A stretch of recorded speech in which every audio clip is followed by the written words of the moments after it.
Mana Real Madrid haqida 40 ta fakt. Tarix va umumiy ma'lumotlar. Klub 1902-yilda tashkil topilgan. To'liq nomi Real Madrid Club de Futbol. Uchinchisi, Real unvoni 1920-yilda qirollik tomonidan berilgan. Klub Ispaniya Madrid shahrida joylashgan.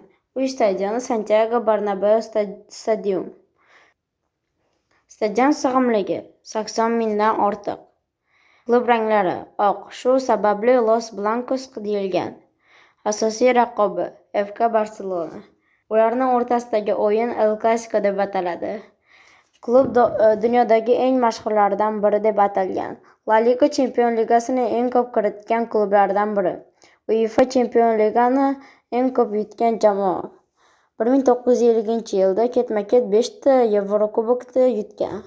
Ispaniya kubogini ham ko'plab g'olib bo'lgan.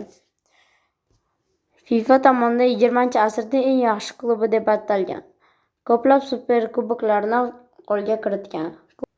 Klub tarixida yuzlab sovrinlar bor. 2016 va 2018-yillarda ketma-ket 3 marta Chempion Ligani yutgan.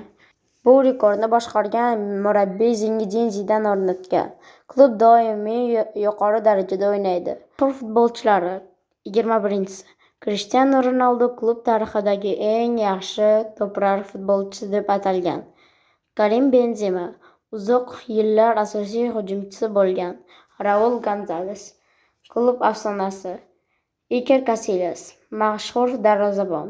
Luka Modric Ballon d'Or sohibi. Zinedine Zidane ham futbolchisi sifatida o'ynagan. Sergio Ramos jamoa kapitani bo'lgan. David Beckham ham shu klubga o'ynagan. Roberto Carlos tezligi bilan mashhur.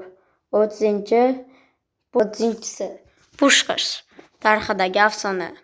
Qiziqarli faktlar. 31-si. Klubda ramzida toj bor. 32-si. Real Madrid dunyodagi eng boy klublardan biri. Har yili millionlab muxlislari bor.